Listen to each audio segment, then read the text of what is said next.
Welcome to Studio Hockey. Today we'll talk about Hockey5s, our own Frankenstein's monster. In 2013, the FIH gave birth to hockey's own Frankenstein's monster. Contrary to the monster created by Dr. Frankenstein, this one has a name. We call it Hockey5s. But very much parallel to the fictional character from book and movies, I'm convinced some of you will have grown to like the monster, as I'm sure the monster will do some good along the way, though I fear, as in the story, in the end, the monster will come back to destroy its creator. And about Hockey5s being as ugly as Frankenstein's monster, well, let's just say, beauty is in the eye of the beholder.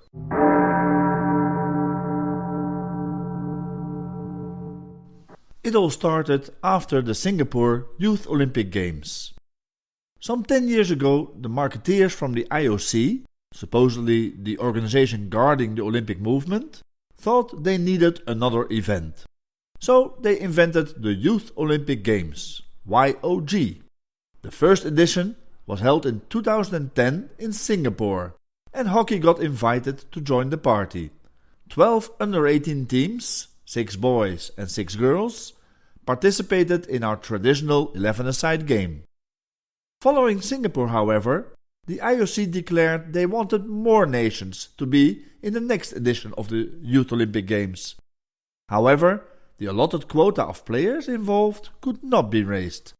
So they asked the FIH to come up with a so-called short format of the game, less players per team, to allow for more nations involved without having to accommodate more athletes. The FIH considered the existing short format we today call indoor hockey, but in the end, for whatever reason, they preferred to go for a new outdoor format. Without much consultation with those involved in playing the game, such as players, coaches or umpires, the FIH administrators created hockey's very own Frankenstein's monster. They introduced it as Hockey5s to the 2014 Youth Olympic Games in China's Nanjing. Following the Nanjing Youth Olympic Games, the administrators of IOC and FIH patted each other on the back for a job well done. They had more nations involved, with 10 boys and 10 girls teams. The stadiums were full. It's China, so I doubt these were paying spectators, but the public did not need to know anything about hockey in order to follow the game.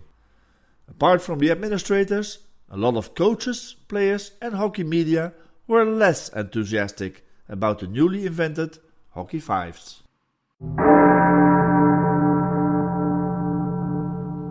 Following Nanjing, the FIH staged a technical review of the format together with their partner Loughborough University.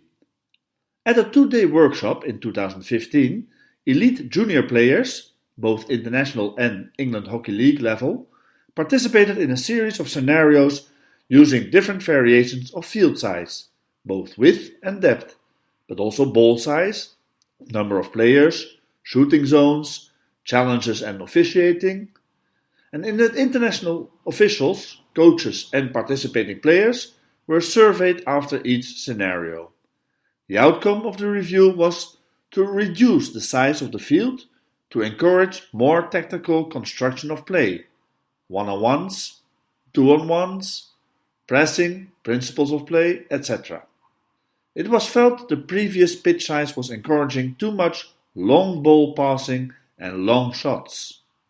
Additionally, the IOC allowed for extra teams at the Buenos Aires Youth Olympic Games in 2016, in order to guarantee the host nations also participation.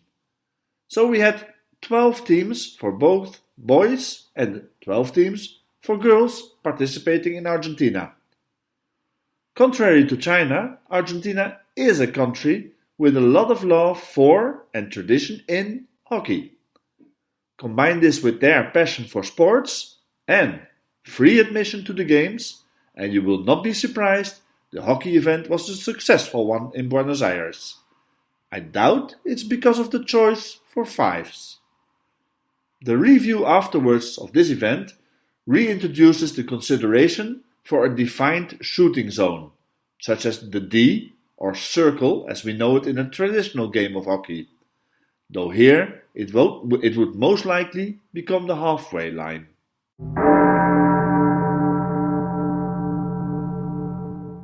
Some Hockey5s facts and figures. Field and court sizes. Some consideration to the size was made at the initial design stage. The size of the Hockey5s pitch for Nanjing was half a full-size pitch, so 45.5 meters by 55 meters. It changed for Buenos Aires to 48 meters times more or less 32 meters. I can't help but wonder why people need to make these things so complicated. Just go for the same pitch size as the standard size for indoor hockey, you would think. Indoor hockey is being played at usually 44 times 22 meters. Some elements similar to indoor hockey. Structure-wise, both have sideboards. Both are a short format, short in space, in time and players, even though with 2 times 10 minutes, 5s is considerably shorter. In gameplay, similar game structures exist to when indoor was briefly 5-on-5, and in moments of 6-on-6 when a player is suspended. Use of the boards for closing space and deflected passing is also similar. Elements that are similar to 11-a-side outdoor hockey. Structure-wise, the environment, both outdoors. The surface is similar, normally artificial turf, but also grass, tarmac, concrete, and other surfaces can be allowed. The ball and all playing equipment, stick and type of gloves, are the same. In gameplay, both have hits, lifts, drags, and flicks. But what are the differences to both indoor and 11-a-side? Structure-wise, Hockey5s has end boards. The space is different. It's 48 times 32 meters. So there's less space per player than on 11s. But there's more space per player than on indoor. Hockey5s has more or less 152 square meters per player. Another difference is the playing time. In Hockey5s only 2 times 10 minutes. In gameplay, the differences are you can shoot from anywhere. We have challenges rather than penalty corners or penalty strokes.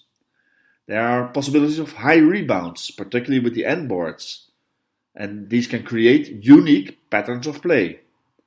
The game has less of a build-up, with higher number of turnovers, and the type of boards used will affect the technical options available, high or low rebounds.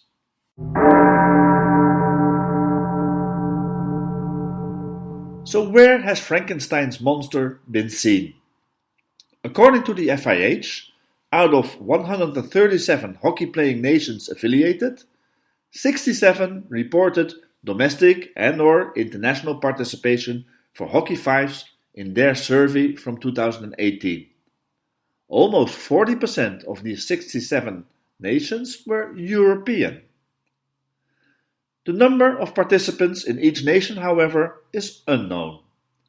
Nor do we know if any of these leagues or events are structural or just a couple of one-off events. We have no idea of knowing if any of these players, introduced to Hockey5s, made the transition to 11-a-side hockey, stayed in Hockey5s, or has moved on to yet another sport. Nor do we know how many dedicated Hockey5s pitches exist around the world. So basically, apart from the number of nations who dabbled with Hockey5s at one time or another, a rather meaningless statistic, we know very little on how this new format has contributed to the hockey so far. So until the FIH starts collecting more useful and reliable information from their national associations, we're just guessing and making decisions based upon assumptions and personal impressions. But as a part of the Hockey 2024 plan, this should be improving soon. At least we hope. One of the most surprising elements in the story of this particular Frankenstein's monster was the decision by the FIH to have some of their FIH Open Series events in 2018 being played as Hockey5s.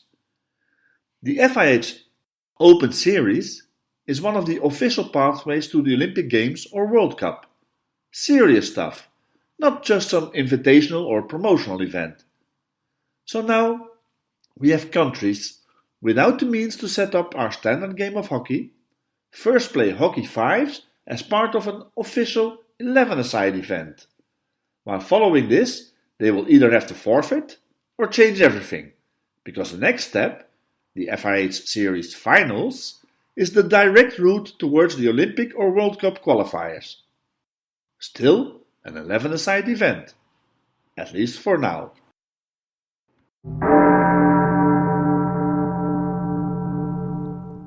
Let's do a short SWOT analysis of Hockey5s today.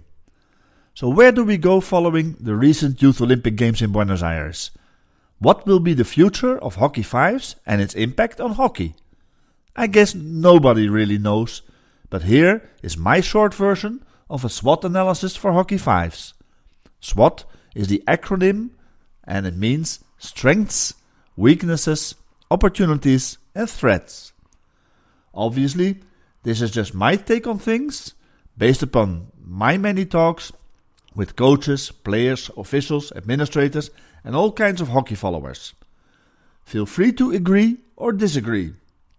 And I'm looking forward to your thoughts and arguments about this. Leave us your comments below. Strengths. Less players needed, less space needed. More flexibility in rules, pitch surface and pitch size, etc. More adapted to the possibility of mixed gender events. Shorter, bite-sized content for media, aiming at the public with a short attention span.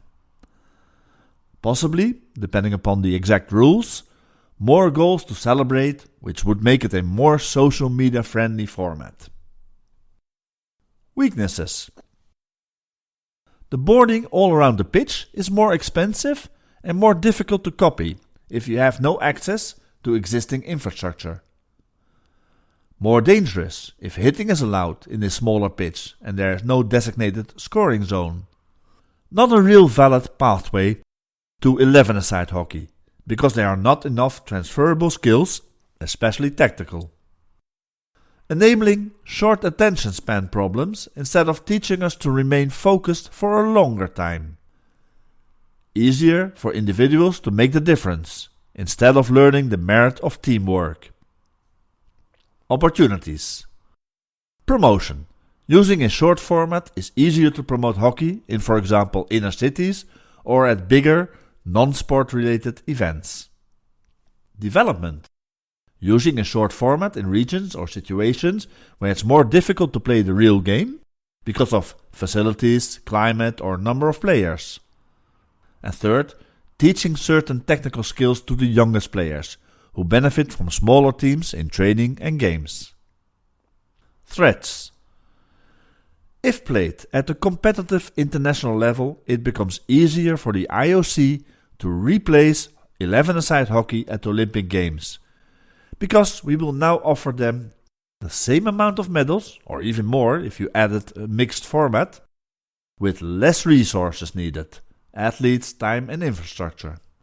Resources for the FIH, both financial and other, but also for continental and national federations, now have to be divided among more formats, instead of everything focused on our one true sport. Risk of losing funding by governments for 11-a-side hockey projects, now to be divided over multiple formats. Risk of losing media attention and general sports fans, because no singular focus on one format. The message gets too complex. Risk of losing sponsors for existing hockey events, because budgets get diverted to the new and possibly cheaper kid on the block. So I guess all strengths and opportunities would have been just as valid for the existing short format we today call indoor hockey instead of Hockey5s. KISS. Let's keep it simple, stupid. So for me, yes, there is value in having a short format of the game, but only when used for promotion, for development and for education. It becomes a problem if the short format goes competitive, even though the indoor short format has created its own niche as a competitive format as well. So if you must, bring on the development programs for those regions where Hockey5s is easier to implement. Bring on the commercial entities wishing to organize exhibition events on a local, national or international scale. But when an official sporting body, such as the FIH, starts promoting it as a recognized international competitive format, the shit will hit the fan. Today, we know and promote two formats around the world of sport. The standard Olympic format of 11-a-side outdoor hockey and the indoor short format. Adding a third competitive format will only add to the confusion. Let's not complicate things. The indoor variation for the short format, or Super Sixes if you will, already has a lot of tradition and legacy around the world. It has proven added value and offers other countries a taste of success. Think Iran taking home a bronze medal in the most recent Indoor World Cup. Where is the added value of adding a third format to the mixed? Can anyone tell me one thing Hockey5s accomplished that could not have been done with both existing formats? Let's keep things simple and only make changes that add value. Change plus progress equals innovation. Change without progress equals a mistake. I understand change is inevitable in the world today. Sports and hockey are no exception to the rule. I do also believe there is merit in preserving tradition, making sure the original values and unique properties of the sport are respected throughout these changes. Possibly in 10 years' time, I will have become a copy-paste of the old Indian or Pakistani hockey fans who still mourn the demise of hockey on natural grass, moaning and whining about the so-called loss of hockey skills due to artificial turf, and in my case, the loss of 11-a-side hockey. Another possibility is my love for sports will by then move on to another sport, and I will have lost interest in the game of hockey, played as fives. You can also never rule out the very slim possibility I will have grown accustomed to this Frankenstein's monster we call Hockey5s. But in all honesty, I doubt it, because when change does not provide progress, it's just a mistake. Let's kill Frankenstein's monster before it comes back to kill us. Thanks for tuning in to Studio Hockey. Don't forget to subscribe to our podcast, and as always, enjoy your hockey. Bye bye.